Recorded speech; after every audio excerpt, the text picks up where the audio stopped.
Heads up, 5 of these stories are animated storybook style, and the other 5 are just an extra 5 stories you can listen to, because I know how you guys like sets of 10. Even though these illustrations look like a storybook, the stories are allegedly true. They are real experiences told by real people like you. People who claim that they've seen real-life werewolves, dogmen, and lycanthropes. So, enjoy these 10 stories and try your best not to howl at the moon. If you want your story in a future video, send them over to me at darknessprevails.org.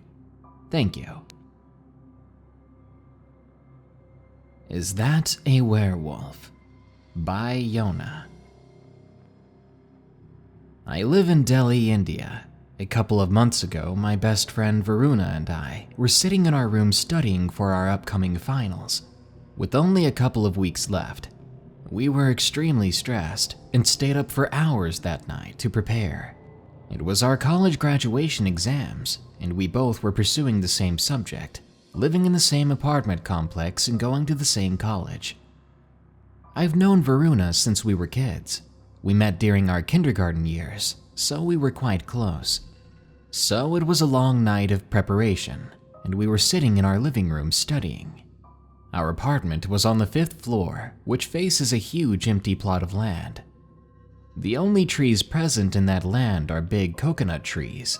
The ground is full of tall grasses which cover up the land. There is a huge pond in the middle as well.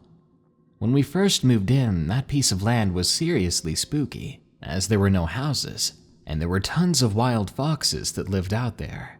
We could hear them barking or screaming every night, which is pretty chilling the first time you hear it, but we both grew used to it.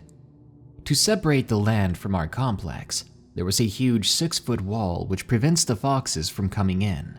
From our living room terrace, we could see the foxes running around looking for food.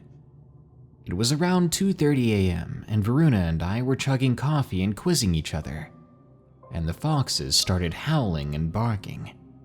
We didn't pay attention to them, and instead tried to focus. Usually they do this at intervals every night, so it was nothing new. However, this time, they didn't stop barking. Usually they'd stop after maybe a couple of minutes, but they were at it for literally an hour. The complex is new and not many people live here, not to mention the street was pretty far away, so there was no noise from the vehicles or other people. That night, their continuous barking really irked us because we were trying to concentrate. To make matters worse, the stray dogs that lived around our complex began barking back at them. Our complex is full of them because it's still under construction, and they get a lot of food from the workers and a few people that live here. We have 2 Labrador retrievers as well, Danny and Drogo, yes, named from Game of Thrones. They rushed to the terrace and their back hair was standing up. We didn't pay them much attention at first, but after a while, we walked over to the terrace to bring them back in before they started barking like crazy. I got them on their leashes and tried to control them, afraid they'd take off or jump from the terrace. I got them back inside, then Varuna and I went back outside. We wanted to know if there was something they were all barking at, to see if it wasn't just some argument between the foxes and dogs. At first, we saw a few foxes running around.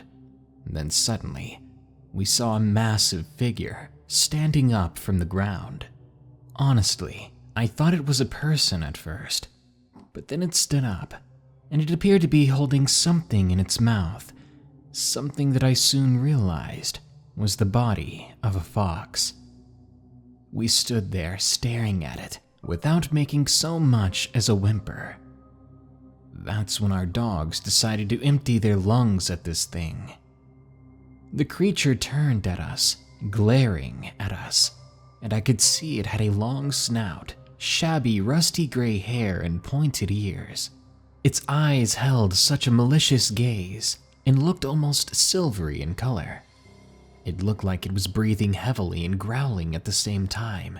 We watched it pull the fox from its mouth with an especially sharp, clawed hand. "What on earth are we looking at?"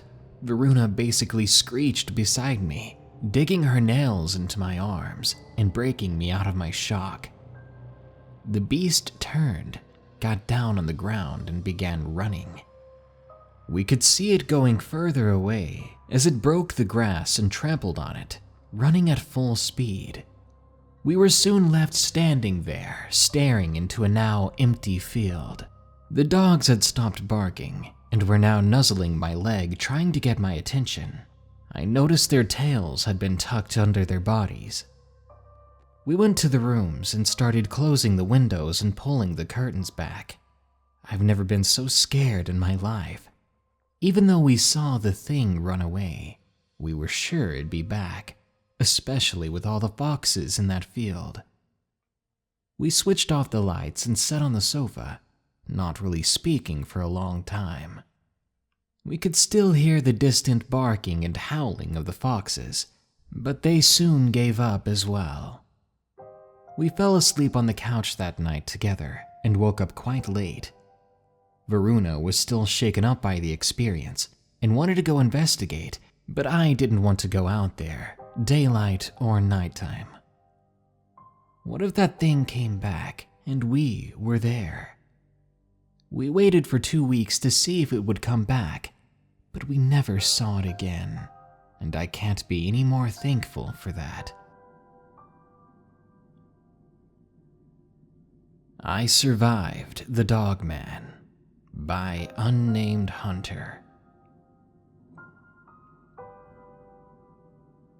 The incident occurred in November of 2015, the week before Youth Weekend in Vermont.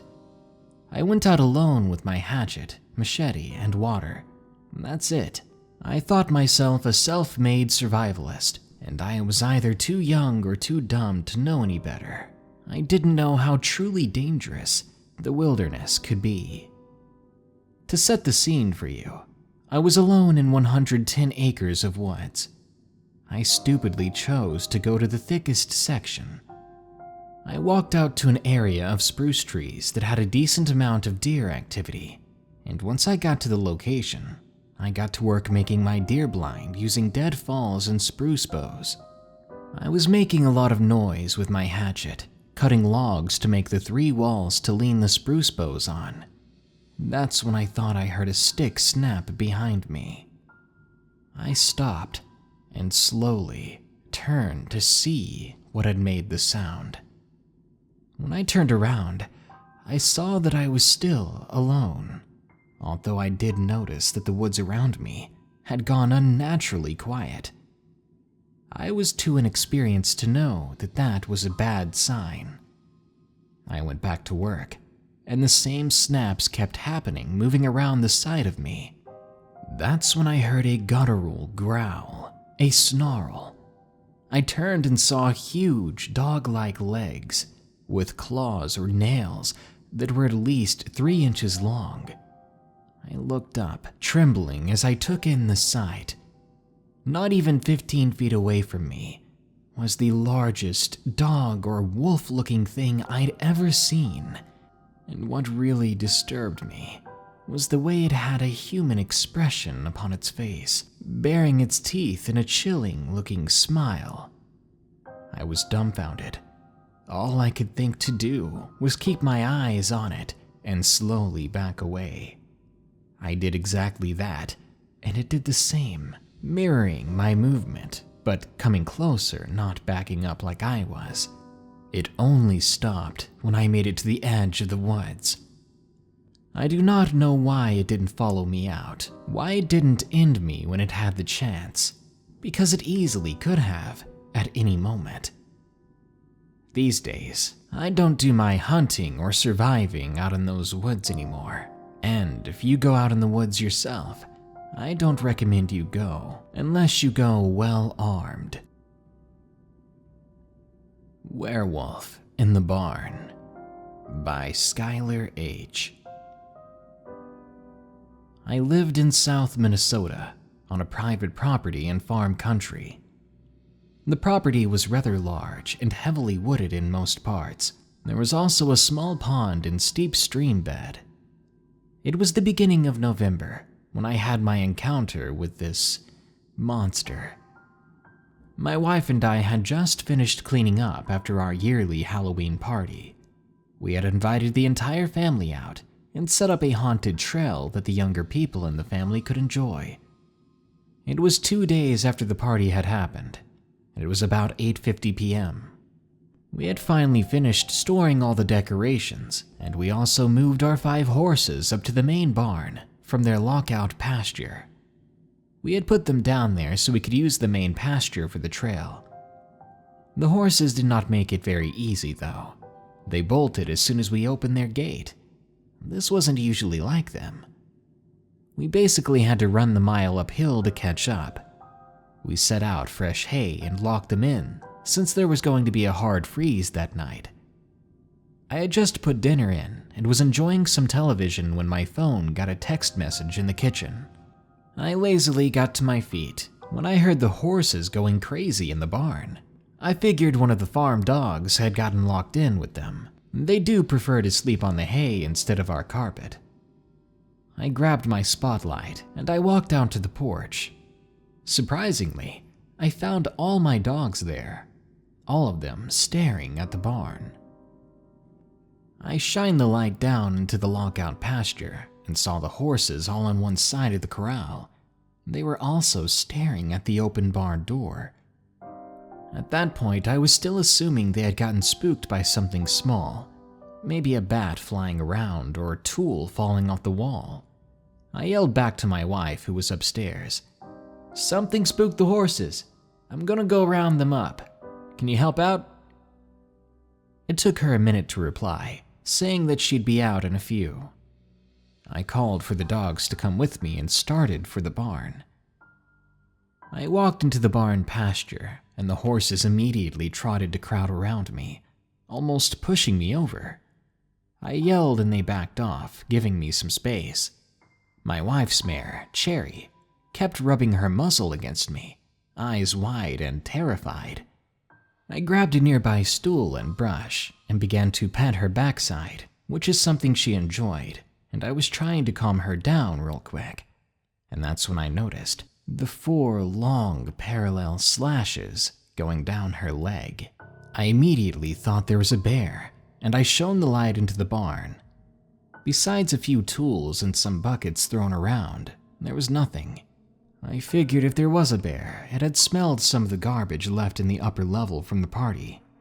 I was about to start to lock the horses back up when I noticed a bale of hay lying on the floor, twine still on it. It was not there when I locked them up. I went rigid and shone my light up to the loft, expecting to see a black bear, but I could only see the first couple of feet of the loft, so I had to climb up. I walked over to the ladder and noticed some dark gray hair hanging on a nail about halfway up. Right before I was about to climb up, I heard my wife behind me start to scream, along with the horses whinnying. I spun around to see her shining her own light upward to the top of the barn. "The window," she said. Drawing my courage, I climbed up the ladder, and I looked toward the window. It wasn't a bear. At first, I thought it was one of my younger relatives pulling a prank on me. But when the creature opened its mouth and started to pant like a dog, I knew it was no prank. It was about 6 feet tall and at least 200 pounds, halfway through the window of the barn loft. It was dark gray with a lighter shade around its neck. Its head was very similar to a German Shepherd, but with a much larger muzzle. And its eyes, the closest I can describe them in color, would be beer, but like someone was showing a dull yellow light through it. Those eyes were locked on me, mouth still open, revealing sharp and jagged teeth, stained light brown. It was almost leaning out of the window, one hand resting on the side. Its hands resembled almost a raccoon's hands, with long bony fingers and sharp claws. I slowly climbed back out of the barn, and I made my way to my wife. There we could still see this thing, now on the other side of the window, staring out. My wife was about to scream again, but I shot my hand back and covered her mouth. She immediately grabbed my arm and clung to me. The creature put both hands on the window while I leaned down and whispered to my wife, "On 3, we run and we don't look back." Before I could finish the sentence, the creature had jumped down and went to all fours, growling, and we simply bolted. We ran the 25-yard gap between the house and barn in record time. The dogs had all run back to the deck and were now growling and baring their teeth at the thing. My wife reached the door first and flung it open, but when she turned to me, she screamed. I risked it, glancing back behind me, and saw that the thing was terribly close, less than 10 feet. I reached the front steps and jumped as hard and as far as I could, and thankfully landed inside with the dogs right behind me. My wife slammed the door and was then thrown back. As the door was flung back open, the thing standing up and staring down at us, baring its teeth. It wasn't all the way in, though. I jumped up and placed all my weight into the barely opened door. It shut and latched, but I soon felt something heavy outside slamming its weight against the door, and I heard the wood begin to crack. My wife thankfully had recovered and rushed to my side to set the lock in place. We then left the entryway, locking every door we saw, and ran into our kitchen.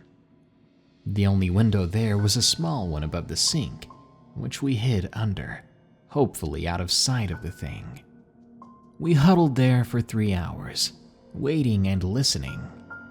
Each of our dogs were set in different entryways in other rooms, all observant and waiting as well. We heard each one growling, one after the other, as if something was outside the house, walking around. Not too long after that, we heard the horses whining, followed by a loud crash. I figured they had broke down the gate and had escaped back into the pasture. We felt relieved until one of the dogs bared its teeth a moment later, and the assault on our house continued. Eventually, around midnight, when things settled down, the dogs no longer bared their teeth. We went to the bedroom, shut all the curtains, and locked the doors. We tried to sleep, but every little sound outside made me jump, and my wife was worried about our horses. Just when the sun began to rise, we managed to fall asleep. When we woke up, we immediately got dressed and went to check on the horses. They were all fine, scared but fine. We patched up Cherry, my wife's mare, with her deep gashed cuts. We went over to the barn door to see what needed fixing, but what we saw surprised us. The latch to the barn door had been undone and flipped up, the way a person would open it. No animal could do that. I realized this thing must have been quite intelligent, which made it all the more horrifying. That day we went into town. We got a deadbolt for the barn, and we went to a sporting goods store and bought a gun. After that night, we didn't have any more encounters, unless you count the horses refusing to leave the barn a few weeks later. I asked my nearby neighbors if anything strange had happened on their properties, but no one had any problems, except for one of them. The one was a few miles south of our property. When I asked what happened, all he told me was that they lost a stallion a few weeks prior to my encounter. I asked him if he saw anything, and he gave me a funny look. He said it looked like a bear got at it, real bad, tore up his stallion real good. I wondered if he was hiding something, hiding a story that he thought others wouldn't believe, but I didn't push the subject any further. Since then, I can't look at the woods the same way anymore. If these things are out there, who knows what else is? I don't feel safe going fishing, camping, or even horseback riding anymore. But I will say this to you. If you're outside at night, always watch your back. Dogman by Hayley. I was at a bus stop waiting for the bus to get me. It was very dark outside, and there was no light, so I had turned on my phone flashlight hoping I wouldn't be passed up by the bus. I waited a good 10 minutes before I saw it.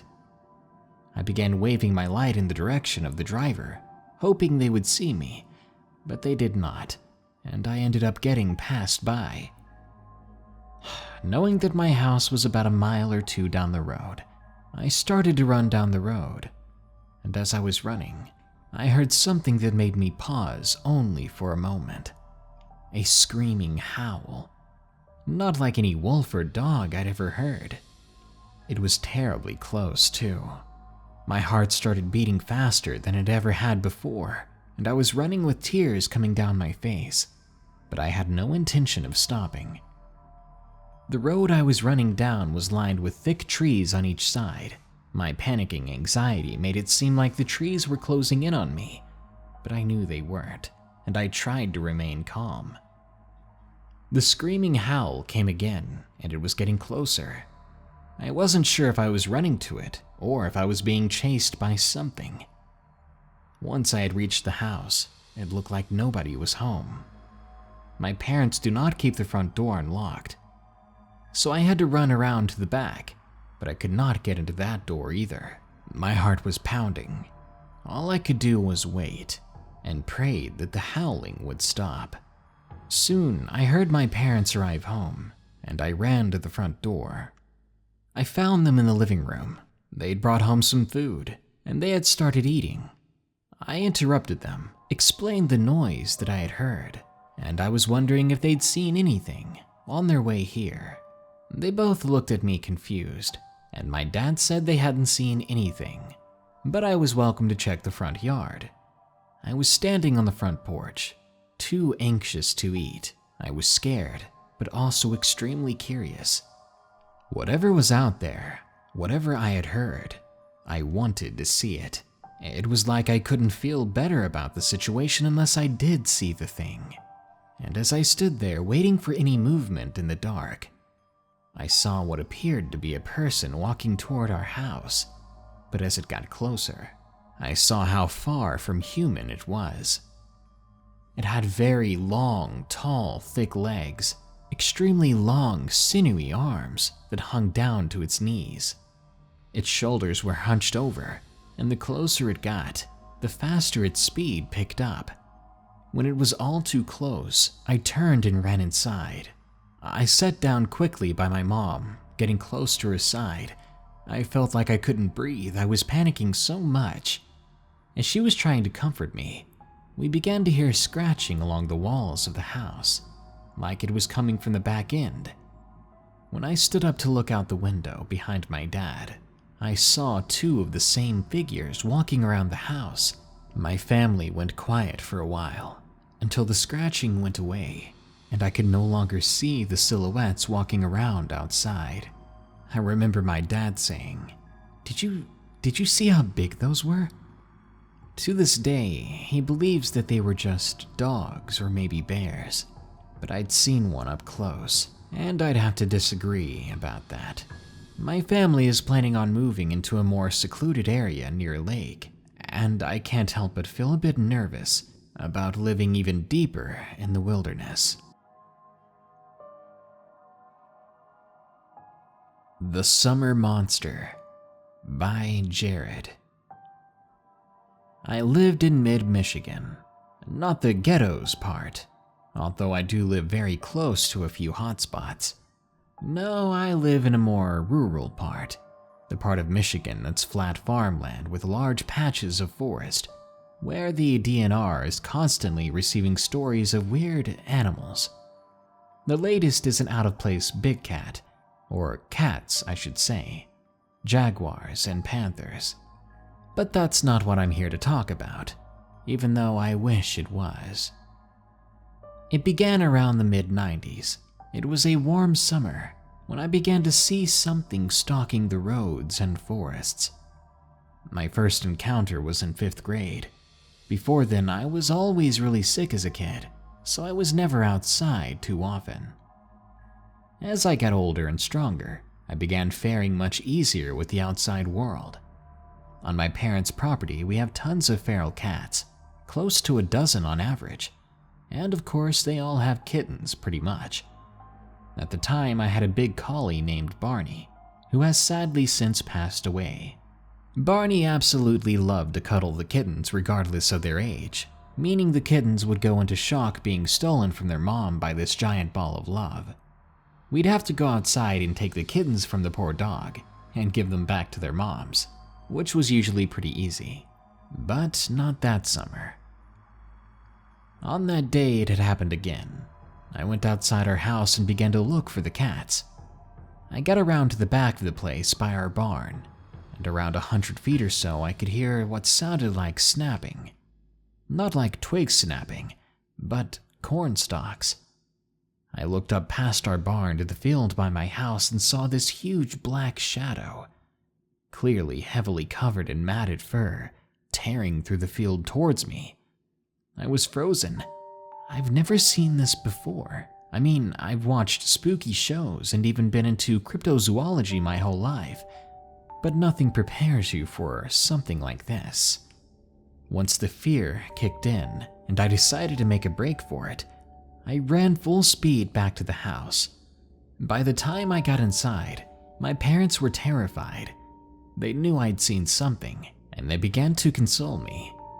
See, they knew I saw something because a large unknown animal had attacked my mom while she was outside a few summers before that, back when it first started showing up.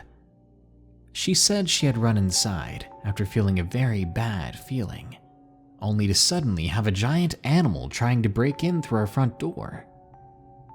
Fast forward around a week or two later, my mom and I were both back outside, the same deal. Missing kittens with the big cuddle dog. This time, we barely made it back to the door. My flashlight went past our barn towards the woods behind the house. A neighbor had an old derelict truck there, and horrifyingly, I saw something standing beside it. I mean, standing too, like it was taller than the top of the truck. I saw these giant glowing eyes. I don't remember much about color. I want to say red or orange, but that was so long ago, and I was too scared to look any further. My mom suddenly grabbed me. We raced back to the house and quickly locked the door, making sure to put as much space between us and that thing as possible. I'm an adult now, but I still see things like it around. I used to have a room upstairs in my house, but now I sleep in the basement. One big factor for that move was because some nights I could hear crunching outside, like something heavy walking on pebbles, followed by slow breathing and shallow growling as something stood up right by my window. Then there were the screams coming from the woods, something that still freaks me out when I hear it. It's kind of like a kid screaming, but throw in some bass and make it more feral. It always gets all the dogs in the neighborhood barking, even though none of us are too close to each other. And the thing has a smell, like rotten lettuce and decaying possum. The smell of it comes far before the thing ever shows up. I learned really quick to be careful and wary outside. Just because we've developed society and civilization doesn't mean there still aren't very dangerous animals out there. Most of which, if you don't see it first, you'll never see it until it's too late. It Follows by Brady K. I was practically raised by my grandma, grew up on her property. She taught me about everything, and when school first started, I would always take the bus home to her place, as it was closer and easier for my mom to pick me up there. I absolutely despised school though. When winter came around, it got very cold. Here in Indiana, it can go from summer to winter in like 5 seconds. School had not let out for winter break yet, and I was waiting for the bus to come pick me up. I was outside. It was quite dark because of how overcast the sky was. Something felt wrong though. There was this intense feeling I had, like someone was watching me. I didn't know what to do, or if I should have done anything. Even though I felt like I was just paranoid, I thought I was going to vomit. And I almost did, when I saw the thing coming out from behind a nearby bush. As any normal person would, I first assumed it was just a dog. The hair, the shape of it, it all matched a dog. But the size of it, it was way too big for any normal dog. And when I saw its back arch as it rose up, I saw that the front-facing limbs of it were not legs, but rather arms. It was staring straight at me, and I think the only thing that saved me from that situation was the bus finally coming. As it screeched to a halt, I ran to get my seat and looked out the window to see if the thing was still there. But it wasn't. It was long gone, and I began trying to convince myself that all I saw was a waking dream or something. Maybe I didn't get enough sleep last night. As the years passed by, even more bizarre things began to happen. The feeling of being watched would come and go. Then there was the one time I heard someone growling outside. Large Shadow Before the Storm by Brayden. I must have been around 8 years old. Me and my 4 siblings were at home by ourselves right before a large storm hit. They were all focused on some chore I can't remember, and they told me to go outside to bring in the toys that we had played with earlier so that they didn't get covered or lost in mud. Outside, the storm clouds were rolling in, and the wind was already blowing like crazy. I felt cold, sprinkling rain touch my skin, so I knew I had to work fast to get inside before it started into a full-out rain. Our backyard was very large compared to the other houses in the area, and I was standing in the back part of it. The wind began to pick up as I was almost done. I looked back at the house and saw something toward the side of it. I thought it was our neighbor, until I thought, why would our neighbor be creeping along the side of our house like that? There weren't any windows on that side for him to look into, and he wouldn't have any need to do that anyway. The figure was also quite tall and extremely built or buff, and it took me a moment to realize just how tall it actually was. About 6'6", much taller and hairier than our neighbor. That's about as far as I can go with the details. After what felt like an eternity just staring at the thing, it walked toward the front of the house. When it was gone out of my sight, in a panicked run, I ran through the back door as fast as I could, and didn't bother to get my siblings to come with me. Instead, I sprinted to the front windows to see if it was still there. It couldn't have been more than 15 seconds from when I last saw it. It should have been in our front yard, or at least still in view from the windows. But it wasn't. It had completely vanished. I tried to tell my siblings what I saw, but none of them believed me. That was irritating, because I looked at it way too long for this to be part of my imagination. It was real. It was tangible. After eating dinner, we all went on like normal, but I could not get the thought of the thing out of my head. I think what I saw was a werewolf.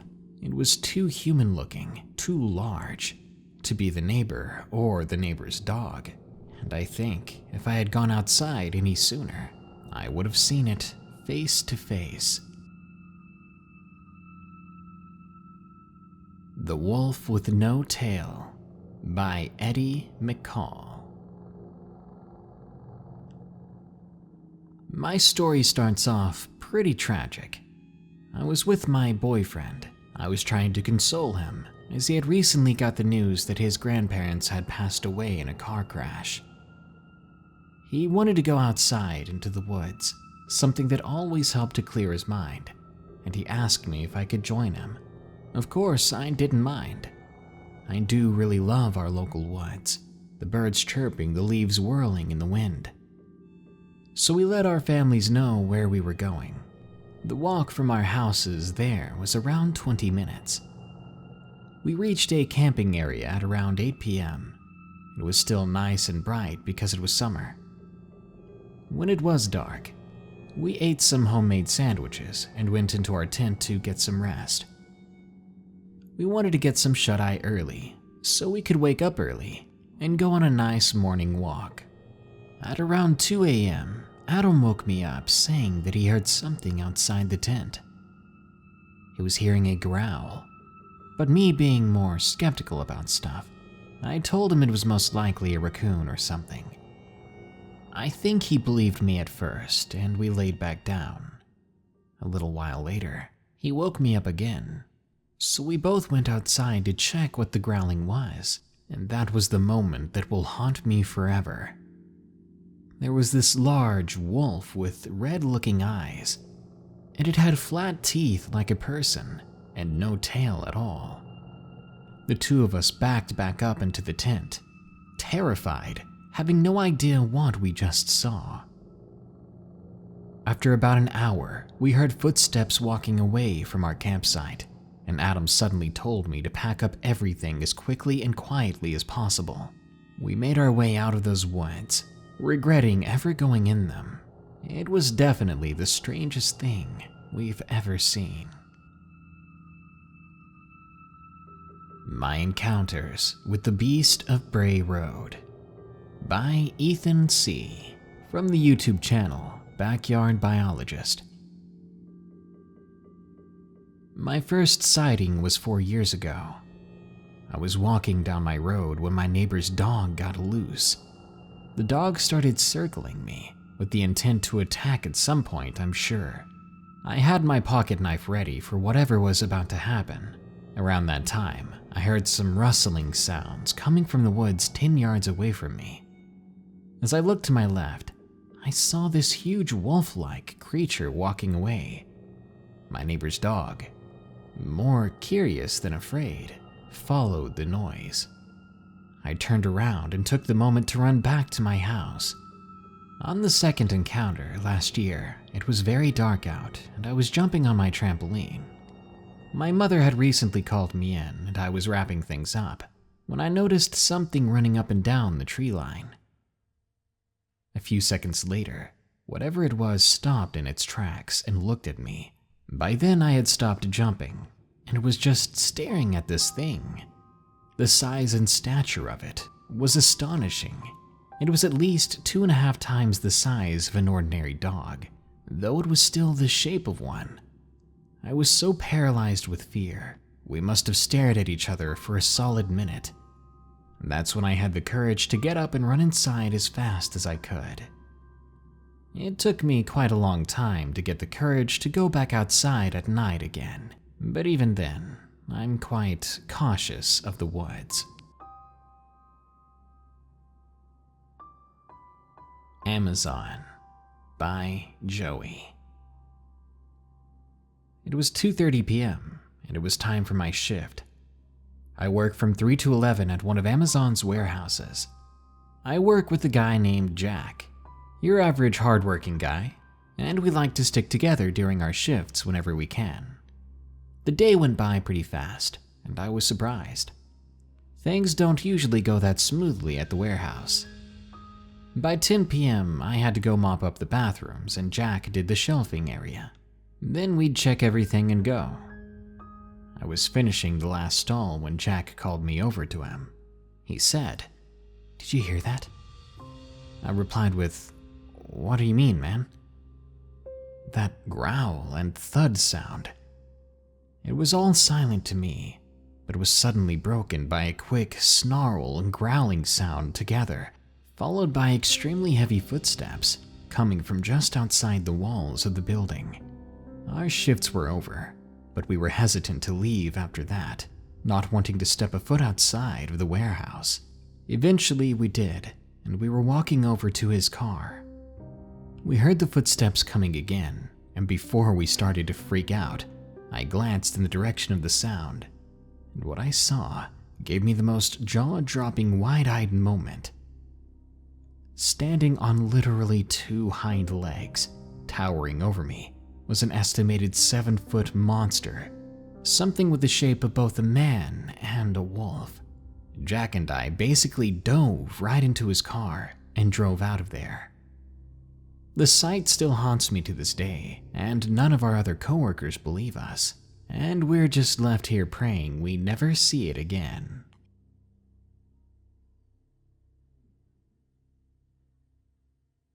Werewolves are some of the creepiest monsters, my fave for sure.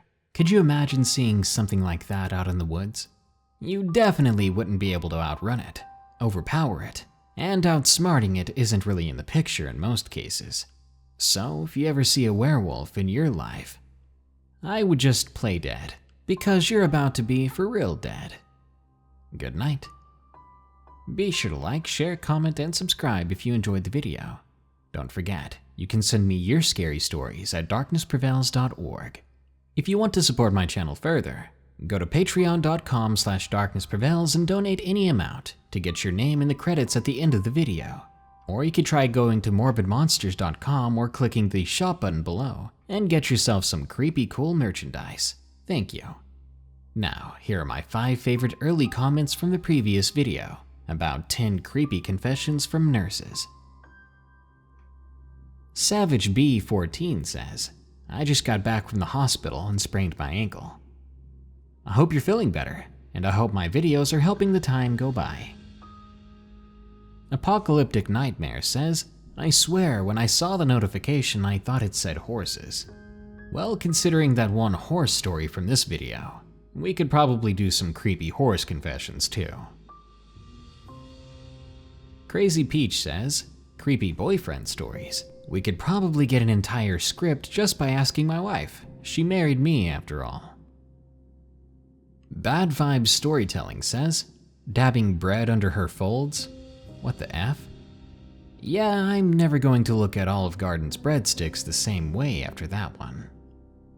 And Random Human agrees. The bread though, I actually almost threw up. Well, if you do, you could always clean it up with a good slice of white bread. Well, that brings us to the end of this video, guys. But don't worry, more scary stories are coming soon. So stay tuned. Until next time, here are the credits for my patrons who continue to help. Remember, stay safe out there and stay creepy, because this world is a strange one.